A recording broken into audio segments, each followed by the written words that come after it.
십자가를 바라보면서 마음속에 기쁨과 평화를 느끼는 것, 우리에게 큰 복인 줄 압니다. 지난주는 우리 빌립보서 3장 7절서부터 14절에 있는 말씀 가지고 주 예수 그리스도에게 인정받기를 원하라 라는 제목으로 말씀을 전했습니다. 주 예수 그리스도에게 인정받기를 원하는 사람은 어떤 사람이냐?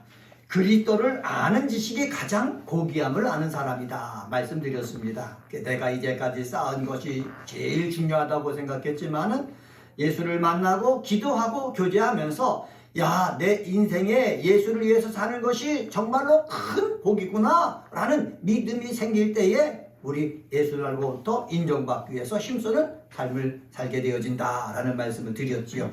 그리고 세 번째로 그때 어떤 말씀을 드렸냐면은 부르신 그 부름의 상을 받으려고 달려간다고 말씀했습니다. 예수를 믿고 사명을 알아서 그 사명을 가지고 뛰는 사람은 분명히 하나님께서 나를 부르셨을 때는 부르심의 상이 있다. 그 이 상을 바라보고 어떻게 해요? 끝까지 달려간다고 그랬습니다. 은혜가 꼽히는 교회에 나와서 우리 믿음 생활하고 예배 생활하는 사랑하는 그리스도인들은 하나님께서 나를 부르신 그 부르심의 상을 바라보고 끝까지 달려갈 줄 아는 믿음의 사람이 되시기를 예수님의 이름으로 간절히 축원합니다. 오늘은 종료주일입니다. 예수님께서 예루살렘 성에 들어오실 때에 많은 사람들이 성에 들어갈 때는 말을 타고 환호성과 함께 들어가는데 예수님은 성경에 예언된 대로 나귀의 새끼를 타고 예루살렘 성전으로 들어가셨습니다. 들어가셨을 때에 사람들이 종려나무 가지를 꺾어서 그 바닥에 깔고 호산나 외치면서 갔기 때문에 종려주일이다 이렇게 보통 부르기도 하고, 그리고 종려주일날 예루살렘에 들어온 예수님이 이제 한 일주일 동안 한 주간 동안 그 순환의 길을 걸어가기 때문에 순환주의 주간 또는 고난주간 이렇게 부르기도 합니다. 고난주간, 순환주간 다 똑같은 말인데 하여튼 종려주일이고 순환주일인 이 날 오늘 본문을 택했습니다. 여기 본문에 보면은 뭐라고 말하느냐? 15절 말씀 보시기 바랍니다. 15절에 보면은 이렇게 말씀합니다. 내가 고난받기 전에 너희와 함께 이 유월절 먹기를 원하고 원하였노라. 고난받기 전에, 순환받기 전에 너희와, 여기서 너희는 누굴 가리키냐? 사도들을 가리킵니다. 14절을 보면은 때가 이름에 예수께서 사도들과 함께 앉으사라고 말씀하신 거 보면은 여기서 누구를 가리킵니까? 사도들을 가리키는 거예요. 고난받기 전에 십자가에 달려 죽기 전에 예수님은 자기가 기도하고 택하여서 훈련시켰던 사도들과 같이 함께 뭐 하기를 원했다? 만찬을 하면서 뭐 원하시는 것이 있었다라고 성경은 말하고 있습니다. 여기서 원하고 원하였노라 라는 것을 보면은 뭐냐? 간절히 원했다는 뜻을 우리가 찾아볼 수가 있습니다. 그래서 이 말씀 가지고 예수가 원하고 원하는 것 이란 제목으로 오늘 함께 은혜를 나누겠습니다. 한번 따라서 해볼까요? 예수가 원하고 원하는 것. 예. 이 제자들을 택해가지고 3년 동안 가르치고 이제는 하나님이 정한 때가 돼서 십자가에 달려 죽으시기 위해서 예루살렘 성에 들어오자마자 유월절 만찬을 통해서 이 사도들, 많은 사람들이 있었지 않습니까? 사도들을 불러가지고 만찬을 하면서 그에게 어떤 말씀을 전해주고 싶었는가? 우리는 성경을 통해서 우리가 찾아볼 수 있다, 찾아봐야 된다라는 것입니다. 첫 번째는 뭐냐? 예수가 원하고 원하는 것이 무엇이냐 하면은 유월절 만찬을 통해서 믿음의 교제를 하길 원하셨습니다. 한번 따라서 해봅시다. 유월절 만찬을 통해 믿음의 교제를 하기를 원하고 원하셨다. 유월절은요, 이스라엘 백성이 출애굽할 때 하나님께서 정하신 절기입니다. 9가지 재앙을 내려도 애굽의 왕인 이 바로가 꿈쩍하지 않습니까? 그래서 마지막 재앙을 내리려고 예고를 했습니다. 그런데 하나님께서 출애굽시키기 위해서 하나님의 백성으로 삼은 사람까지 죽으면 안 되지 않습니까? 그래서 하나님께서 유월절에 어린 양을 잡아가지고 그 피를 문설주에 바르고 그리고 그 고기를 밤새도록 먹어라. 그러면은 문설주에 바른 그 피를 보고 죽음의 천사가 지나갈 때에 그 피가 붙어 있으면은 거기를 넘어가겠다. 그래서 유월이라는 말이 생긴 것입니다. 이 유월절은 이스라엘 백성들이 구원받은 날입니다. 이 구원받은 날이 어떻게 계속해서 예수님이 오실 때까지 어떻게 해요? 지켜졌습니다. 지켜졌습니다. 그리고 이제 예수님이 3년 동안 공생애를 마치시고 이제는 하나님의 정한 때가 돼서 십자가에 짊어지심으로 하나님의 큰 일을 이루실 그 앞을 두고 있는 것입니다. 그때 예수님께서 유월절 만찬을 특별히 다른 사람이 아닌 사도들과 함께 하기를 원하셨다라는 것을 보면은 사도들에게 특별하게 정말로 가르치시고 정말 사도들로 하여금 부탁하고 싶은 것이 있음을 알 수가 있습니다. 예수님께서 보통 만찬을 많이 하셨거든요. 만찬을 하셨을 때 어떤 사람들과 하셨습니까? 사람을 가리지 않았습니다. 대제사장, 서기관, 바리새인, 부자 이런 사람들이 아니라 세리가 예수님을 초청해가지고 함께 식사합시다. 그러면 예수님이 가셨어요. 제자들과 함께 가셨어요. 예수님을 따르는 무리들과 함께 가셨어요. 그리고 그들과 함께 만찬을 나누면서 가르치실 것을 가르치셨어요. 또 바리새인이 예수님을 대접하고 싶다. 그러면은 바리새인 집에 가셨어요. 그리고 바리새인이 어떻게 예수님을 책잡으려는지 상관하지 않으시고 제자들과 함께 식사를 하시면서 하나님의 뜻을 알리셨어요. 죄인인 여자가 예수님을 대접하고 싶다. 그러면 그 집에 가서 똑같이 사람을 차별하지 아니하고 식사를 하시면서 하나님 말씀을 가르치면서 하나님의 자녀로서의 삶을 어떻게 살아야 되는지 알려주셨어요. 이 모든 것은 하나님의 뜻이 무엇인지 알려주기 위해서 사람들 가리지 아니하고 함께 식사한 것을 알 수가 있습니다.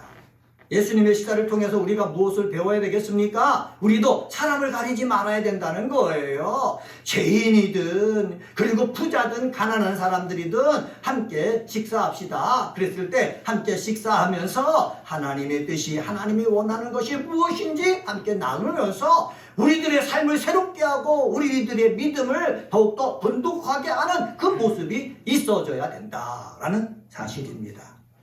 은혜가 꽃피는 교회에 우리 그리스도인들이 많지는 않습니다.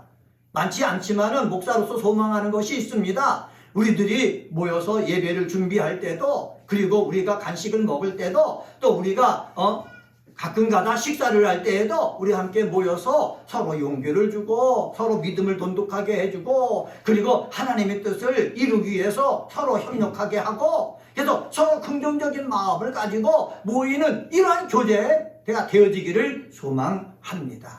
이렇게 먹을 때에 이렇게 믿음의 교제를 통해서 믿음이 돈독해지고 소망이 생기고 힘이 생긴다? 그러면 그 교회의 모임은 살아있는 것입니다. 이런 축복의 역사가 날마다 시간마다 나타나지기를 예수의 이름으로 간절히 축원합니다. 예수님께서 이 믿음의 교제를 통해서 또 무엇을 하기를 원하셨습니까?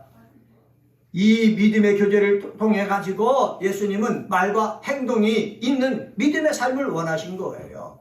우리는 예수를 믿되 그냥 먹는 데만 정신을 쏟는 것이 아니라 노는 데만 쏟는 것이 아니라 예수를 믿고 예수와 함께 하면서 말과 행동을 예수님의 뜻에 맞춰 나가는 그런 삶을 살아야 된다는 것을 여기서 배울 수가 있는 거예요. 예수님과 함께 이 만찬에 초대된 사람들 중에서 그 사도 중에서 예수님을 팔려는 사람이 있었지 않습니까? 마음과 말이요 달라진 거예요. 믿음과 달라지는 거예요. 예수님이 가르침과 달라지는 거예요. 그래서는 안 되는 것을 여기서 알 수가 있어요. 예수님은 뭐라고 말씀하십니까? 내가 하고 싶은 대로 하라는 거예요. 그 속에 마귀가 들어가지고 하나님의 뜻을 이루기 위해서 그가 사용되어져 가지고 그렇게 할 텐데 우리는 그렇게 악한 일에 쓰임받는 그러한 사람이 되지 말고 말과 행동을 내 믿음대로 예수님이 가르친 대로 행해야 된다라는 것을 알 수가 있습니다. 믿음의 교제를 통해서 말과 행동을 바로 할 수 있는 우리 사랑하는 은혜가 꽃피는 교회 그리스도인들 되어지기를 주의 이름으로 간절히 축원합니다. 말에는요 사랑이 있어야 되는 것입니다. 말에는요 믿음이 있어야 되는 것입니다. 말에는 소망이 있어야 되는 거예요. 말에 가시가 있으면은 상처를 입어요. 저도요 말을 할 때 말이 거칠거든요. 그래서 많은 사람이 상처를 입어요. 그런데 이 거친 것을 고치기가 쉽지가 않아요. 그래도 고쳐야 되겠죠. 기도하면서 부드러운 말을 할 수 있도록 해야 되겠지요. 우리의 말에 사랑이 있고 믿음이 있고 소망이 있고 위로가 있는 역사가 있게 되어지기를 주의 이름으로 간절히 축원합니다. 또 여기서 예수님께서 유월절 식사를 통해서 믿음의 교제를 하면서 가르치시는 것이 있죠. 그것은 바로 뭐냐? 예수님이 이 순환에 대해서 가르치기를 원한 거예요. 이제까지 예수님께서 내가 예루살렘에 올라가서 잡히고 고난을 받을 것이다, 순환 예고만 했지 내가 직접 죽을 것이라는 것을 제자들에게 가르치지 않으셨거든요. 제자들에게 이것을 가르치는 거예요. 여러분, 예수님께서 유월절 만찬을 통해서 사도들에게 가르치고자 하는 것은 바로 무엇입니까? 하나님의 뜻을 행하려고 하면은 어떻게 해요? 순환도 감당해야 된다는 거예요. 한번 따라서 해봅시다. 하나님의 뜻을 행하려고 하면은 순환도 각오해야 된다. 예, 순환도 각오해야 된다는 거예요. 여러분, 믿음의 교제 속에서 좋은 것만 어디 있습니까? 기쁜 것만 있을 수 있습니까? 없다는 거죠. 왜냐하면 살다 보면 어려운 일도 당할 때도 있고 복된 일도 겪을 때가 있는 거예요. 어려운 일 당할 때는 다 함께 마음이 아파하는 거예요. 예? 이 아픈 이 마음, 이것들 알고 이겨낼 수 있는 그 힘이 어디서 오느냐? 그 우리의 공동체의 모임을 통해서 오는 거예요.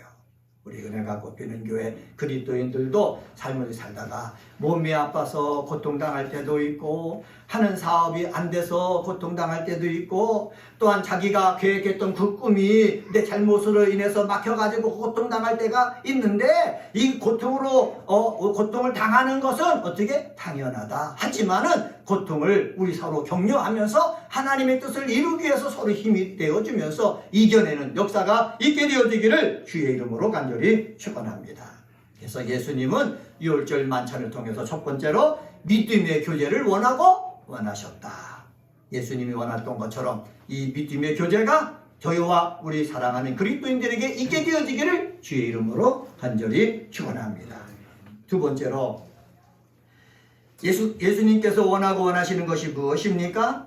성만찬을 제정하시고 천국잔치에 참여하기를 원하십니다. 한번 따라서 해봅시다. 성만찬으로 제정하시며 천국잔치 참여를 원하셨습니다. 유월절은 이스라엘 백성이 출애굽을 할 때에 하나님께서 정하신 절기예요. 그래서 이스라엘 백성은 유월절만 되면은 모여가지고 예배하고 기도하고 그리고 하나님이 나를 구원해 주셨다는 이 구원을 다시 새롭게 하고, 그래서 하나님은 이전에 구원해 주셨는데 오늘도 구원해 주시고 앞으로 미래도 구원해 주실 것입니다. 이것을 기억하는 거예요. 이러한 기억력을 가지고 유대인은 존재를 했어요. 그런데 예수님께서 오셔가지고 유대인만 구원하려고 한 이 유월절의 의미에서 벗어나길 원한 거예요. 유대인만 구원하는 절기가 유월절이지만은 예수님이 십자가에 달려서 죽으시러 가시는데 예수님이 십자가에 달려 죽으시면은 유대인만을 구원하는 것이 아니라 온 인류를 대상으로 어떻게 하겠다? 구원하겠다라는 거예요. 어린 양의 피를 보면은 죽음의 천사가 넘어가듯이 예수 그리스도께서 십자가에 달려 죽으신 그 피를 믿고 의지하는 사람은 어떻게 해요? 이 죽음의 천사가 넘어가서 영생을 갖고 저 하늘나라로 인도해 나가겠다라는 그 하나님의 뜻을 예수님께서 보여주신 것입니다. 이것이 바로 무엇입니까? 성만찬 제정이에요. 예수님은 유월절 식사를 통해 가지고 자신의 몸을 비유합니다. 이 떡을 떼주면서 이것은 내 몸이라 말씀합니다. 그리고 잔을 돌리면서 뭐라고 합니까? 이것은 너희를 위하여 흘린 내 피라고 말씀하십니다. 성만찬을 새로 제정하신 거예요. 이때의 제정은 바로 뭐냐? 너희 눈이 더 커져라는 거예요. 유대인만 바라보지 말고 너희만 바라보지 말고 예수님이 십자가 달려 죽으시는 그 순간은 이제는 온 인류를 대상으로 해서 구원의 선포가 있어지는 것이니 이것을 우리는 어떻게 알고 새로운 마음으로 내가 믿음 생활을 해야 되는 거지요. 유대인들이요, 자기들이 제일인 줄 알았지 않습니까? 사도 바울도 유대인들만 구원받는 줄 알았지 않습니까? 그런데 다메섹으로 가는 도중 사도 바울이 부활하신 예수님을 만나면서 유대인만 구원하고 유대인만 하나님의 자녀가 아니라 사도 바울을 부르신 것은 이방인에게 복음을 전해서 그들로 구원하시고자 하는 어둠 속에서 빛으로 인도하시고자 하는 하나님의 뜻이 있었구나 라는 것을 어떻게 사도 바울도 깨달은 것 아닙니까? 그러면서 눈이 열려진 거예요. 이제는 히브리 사람, 유대인만, 할례받은 사람들만, 율법을 가진 사람들만, 율법을 배운 사람들만 구원의 대상으로 여겨졌는데 아니구나. 예수님이 십자가에 달려 죽으셨을 때는 온 인류가 구원의 대상이구나 라는 것을 알고 자기가 고통을 당하면서 고난을 당하면서 죽을 위협을 당하면서 다 이겨내고 복음을 전해서 교회를 세웠던 것입니다. 또 이렇게 한 이유가 무엇입니까? 예수님이 말씀하셨잖아요. 여기 성경을 보면은 이렇게 말씀합니다. 16절 말씀 봅시다. 16절 말씀 같이 한번 읽습니다. 16절입니다. 시작. 내가 너희에게 이르노니 이 유월절이 하나님의 나라에서 이루기까지 다시 먹지 아니하리라. 여기 제가 여기서 집중적으로 보고 싶은 것은 이 유월절이 하나님의 나라에서 이루기까지라는 거예요. 어디에서 이루기까지?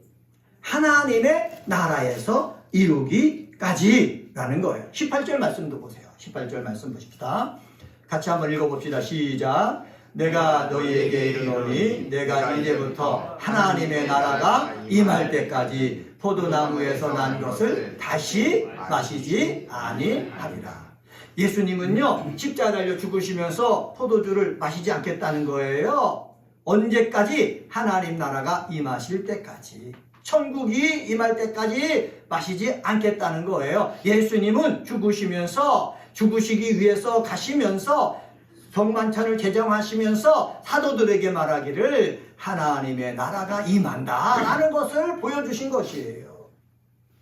그렇습니다. 예수님께서 보여주신 그 하나님의 나라, 요한계시록 19장에 보면은 어린 양의 혼인잔치가 열린다라고 말씀하고 있고 우리를 초대한다고 말씀하고 있습니다. 여러분, 성만찬을 제정한 이유가 무엇입니까? 떡과 포도주를 마시면서, 그리고 마지막 주님이 다시 오실 때 어린 양 혼인잔치에 참여하기 위한 준비라는 거예요. 한번 따라서 해봅시다. 떡과 포도주를 마시면서, 어린 양 혼인잔치에 참여할 준비를 하는 것입니다. 네, 그렇습니다.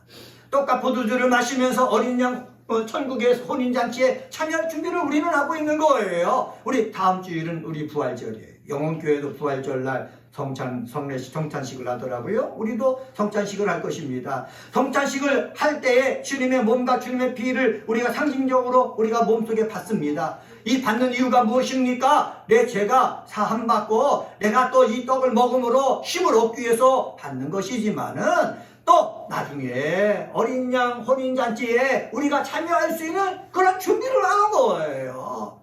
성찬식에 참여할 때마다 어린 양 혼인잔치에 참여하는 준비가 저와 여러분 속에 있게 되어지기를 주님의 이름으로 간절히 축원합니다.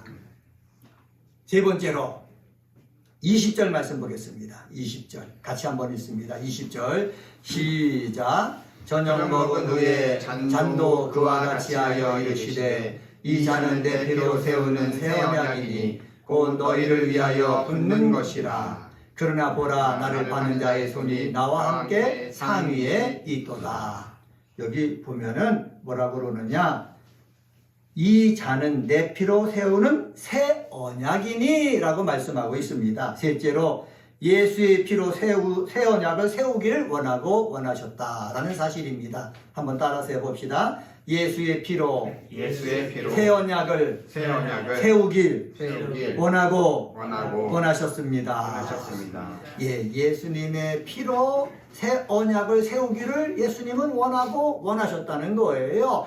유월절에는 어린 양의 피와 어린 양의 고기로 구원을 기념하는 그런 절기로 하나님께서 세우셨지만은 이제는 예수님께서 유대인만이 아니라 온 인류를 대상으로 해가지고 새 언약을 세우기를 원하셨는데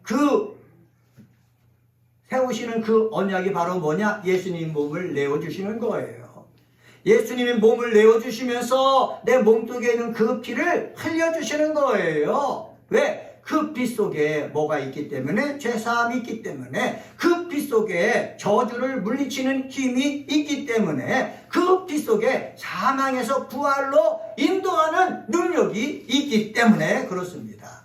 그래서 사도 바울은 고린도서에서 십자가가 우리에게는 능력이라고 그랬어요. 세상 사람들에게는 미련한 것처럼 보이지만은 하나님을 믿는 우리들에게는 능력이 된다고 말씀했습니다. 왜 능력이 됩니까? 예수님께서 새 언약을 세우셨기 때문에 그렇습니다.